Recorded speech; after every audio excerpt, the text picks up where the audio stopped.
మనం చూస్తున్న సముద్రం ఒక పెద్ద నీటి గుంతలా అనిపిస్తుంది, కానీ నిజం ఏమిటంటే అది భూమి మీద ఉన్న మరో గ్రహం లాంటిది. మన కాళ్ళ కింద ఒక ప్రపంచం ఉంటుంది. ఆకాశం లేని ఆ ప్రపంచంలో వెలుతురు ఉండదు, సరిహద్దులు ఉండవు. నీరుగా అనిపించే ఒకటి చీకటి మాత్రమే. మనం పైన చూస్తే నక్షత్రాలు, కిందికి చూస్తే తెలియని జీవుల గెలాక్సీ. ప్రతి అలల వెనక ఒక రహస్యం ఉంటుంది, ప్రతి లోతు వెనక ఒక జీవి దక్కుంటుంది. సముద్రాన్ని మనం చూడగలం, కానీ అర్థం చేసుకోలేం. ఎందుకంటే ఇది మనం పుట్టిన భూమి మీద ఉన్న అతిపెద్ద రహస్యాల రాజ్యం లాంటిది. మనం రోజు చూసే చేపల జీవితం అనుకుంటాం, కానీ నిజానికి సముద్రంలో ఉన్న చేపల ప్రపంచం మన ఊహలకే అందదు. మన కళ్ళకు కనిపించకుండా వేల మీటర్ల లోతులో ఒకవైపు చీకటి, మరోవైపు ప్రెజర్. అలాంటి ప్రదేశాల్లో రకాల జీవులు ఉంటాయో ఊహించలేం. అందుకే నేటి వీడియోలో మనం ఒకసారి డీప్ డైవ్ చేద్దాం. సముద్రంలో ఎన్ని రకాల చేపలు ఉన్నాయో, మరియు మనం తెలుసుకోలేని జీవులు ఇంకా ఎంత ఉంటాయో.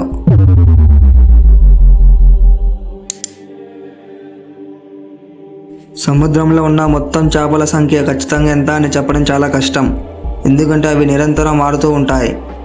వాటి జనాభా లెక్కించడం అసాధ్యం.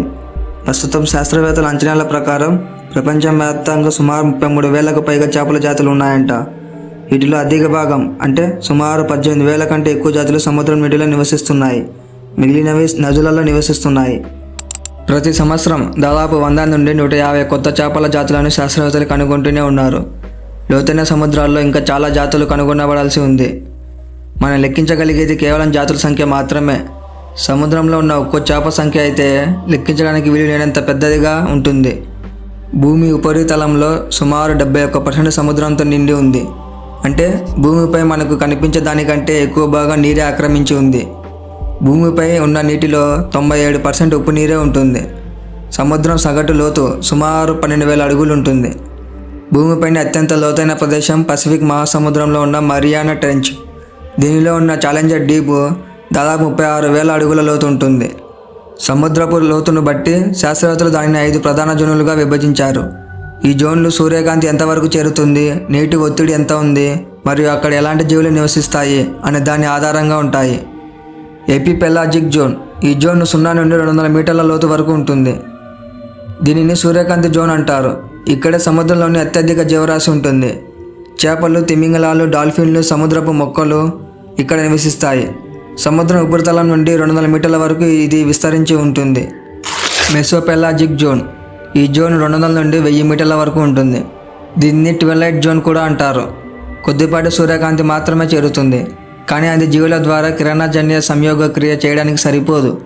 చాలా జీవులు తమ సొంత కాంతిని ఉత్పత్తి చేసుకుంటాయి. ఇక్కడ నీటి ఉష్ణోగ్రత క్రమంగా తగ్గుతుంది. బాతిపెలాజిక్ జోన్. ఈ జోన్ 1000 నుండి 4,000 మీటర్ల వరకు ఉంటుంది. దీనిని మిడ్ నైట్ జోన్ అంటారు. ఇది పూర్తిగా చీకటిగా ఉంటుంది. ఇక్కడ ఆహారం దొరకడం చాలా కష్టం, కాబట్టి ఇక్కడ జీవులు పెద్ద నోళ్ళు, చిన్న కాళ్ళతో లేదా కళ్ళు లేకుండా అభివృద్ధి చెందుతాయి. ఇక్కడ నీటి ఒత్తిడి చాలా ఎక్కువగా ఉంటుంది. అబిసోపెలాజిక్ జోన్. ఈ జోన్ 4,000 నుండి 6,000 మీటర్ల వరకు ఉంటుంది. దీనిని అబిసల్ జోన్ అంటారు. ఇక్కడ ఉష్ణోగ్రత 2 డిగ్రీల నుండి 3 డిగ్రీల మధ్య ఉంటుంది. ఇక్కడ జీవరాశులు చాలా వరకు కాంతిని వెదజల్లుతాయి. హడల్ పెలాజిక్ జోన్. ఈ జోన్ 6,000 మీటర్ల కంటే ఎక్కువగా ఉంటుంది. దీనిని హడల్ జోన్ అంటారు. ఈ పొర సముద్రంలోని లోతైన లోయలను మాత్రమే కవర్ చేస్తుంది. ఇది అత్యంత చల్లగా, అత్యంత ఒత్తిడితో కూడిన వాతావరణం. ఇక్కడ నివసించే జీవులు ఈ తీవ్ర ఒత్తిడిని తట్టుకునేలా ఉంటాయి. ఈ 5 పొరలను కలిపి పెలాజిక్ జోన్ అంటారు. ప్రతి పొరలోని జీవులు ఆ వాతావరణానికి అనుగుణంగా మారుతూ ఉంటాయి. లోతు పెరిగే కొద్దీ సూర్యకాంతి తగ్గుతుంది, ఒత్తిడి పెరుగుతుంది, మరియు ఆహారం దొరకడం కష్టం అవుతుంది. ఇప్పుడు మనం మెసోపెలాజిక్ జోన్ జీవుల గురించి, లక్షణాల గురించి ఇప్పుడు చూద్దాం. ఇవి తరచుగా పైకి కిందకు వలసపోతూ ఉంటాయి. ఉదాహరణకు స్మాల్ స్క్విడ్. ఇవి ప్రమాదం నుండి తప్పించుకోవడానికి నల్ల నీకుని విడుదల చేస్తాయి. సెల్వోఫర్ ఫిష్. ఈ చేపలు తమ శరీరం కంటే పెద్ద ఆహారాన్ని కూడా మింగగలిగేంత పెద్ద నోరు మరియు పొట్టను కలిగి ఉంటుంది. బాతిపెలాజిక్ జోన్ జీవుల గురించి తెలుసుకుందాం. ఈ పొరలో జీవులు తమ సొంత కాంతిని ఉత్పత్తి చేసుకుంటాయి. దీనిని బయోలూమినిసెన్స్ అంటారు.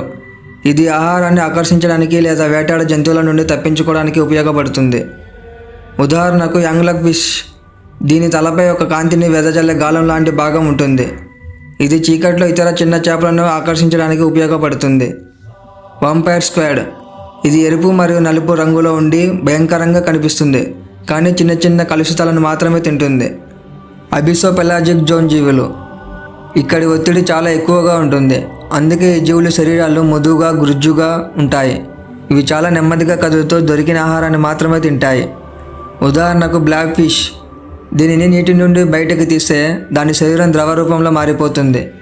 లోతైన ఒత్తిడిలో ఇది సాధారణంగా ఉంటుంది. Adult snail fish. ఇది అత్యంత లోతైన ప్రాంతాలలో కనుగొనబడిన జీవి. ఇది 8000 మీటర్ల కంటే ఎక్కువ లోతులో కూడా జీవించగలదు. Tube worms. ఇవి ఉష్ణ మండల హైడ్రో థర్మల్ వెంట్స్ చుట్టూ నివసిస్తాయి. ఇవి సూర్యకాంతి లేకుండా భూమిలోని రసాయనాలపై ఆధారపడి జీవిస్తాయి. ఇక్కడ మరికొన్ని ఆశ్చర్యపరిచే చేపలు కూడా ఉన్నాయి మావా. సాల్మన్ అనే చేప పుట్టేది నదిలో, పెరిగేది సముద్రంలో. పెద్దయ్యాక మళ్ళీ పుట్టిన చోటుకే తిరిగి వందల వేల కిలోమీటర్లు ఈదుతూ వెళ్తుంది. మధ్యలో బలమైన ప్రవాహాలు, రాళ్ళు, అడ్డంకులు ఏది పట్టించుకోకుండా తిరిగి తన నదికే చేరుతుంది. ఈ ప్రయాణం పూర్తి చేయడం సల్మాన్కి అసలు మహాభారతమనే చెప్పాలి. Electric fish. సముద్రంలో కరెంటు ఇచ్చే చేపలు కూడా ఉన్నాయి. ప్రమాదం దగ్గరికి వస్తే ఇవి బిరున్న కరెంటు వదులుతాయి. అయితే వీటిలో 600 వోల్ట్స్ వరకు కరెంటు ఉంటుంది. అంటే మన ఇంటి ప్లగ్ కంటే ఎక్కువ శక్తితో షాక్ ఉంటుంది. ఇది వీటి రక్షణ, అలాగే ఆహారం పట్టుకునే పద్ధతి. రంగు మార్చే చేపలు కూడా ఉన్నాయి. నీళ్ళల్లో కొన్ని చేపలు నిజంగా మాయగాళ్ళు. ఫ్లాట్ ఫిష్, ఫ్లౌండర్ లాంటి చేపలు చుట్టూ ఏ రంగు ఉన్నా అదే రంగుగా క్షణాల్లో మారిపోతాయి. ఇసుక రంగు, రాయి రంగు, పచ్చ మొక్కల రంగు ఏది ఉన్నా కాపీ కొట్టి తమ దేహం రంగు మార్చేసుకుంటాయి. ఈ ట్రిక్ వీటికి శత్రువుల నుండి తప్పించుకునే సీక్రెట్ వెపన్లా పనిచేస్తాయి. ఈరోజు మనం చూసిన చేపలు సముద్రంలో ఉన్న వాటిలో చిన్న పార్ట్ మాత్రమే. సముద్రం అంటే పైకి చూస్తే నీలం నీళ్ళులాగా కనిపిస్తుంది, కానీ లోపల ప్రతి జీవి, ప్రతి రంగు, ప్రతి మూమెంట్ ఒక కొత్త ఆశ్చర్యం లాంటిది. ఎంత పెద్ద ప్రాణులు ఉన్నాయో, ఎంత చిన్నగా ఉన్నా, ఎంత శక్తి ఉన్న జీవులు ఉన్నాయో. సముద్రంలో ప్రతిరోజు కొత్త కొత్త నిజాలు బయటకు వస్తూనే ఉన్నాయి. అందుకే ఓషియన్ లైఫ్ అనేది అంతం లేని కథ. ఈ వీడియో నచ్చితే సబ్స్క్రైబ్ చేసి లైక్ చేయండి ఫ్రెండ్స్.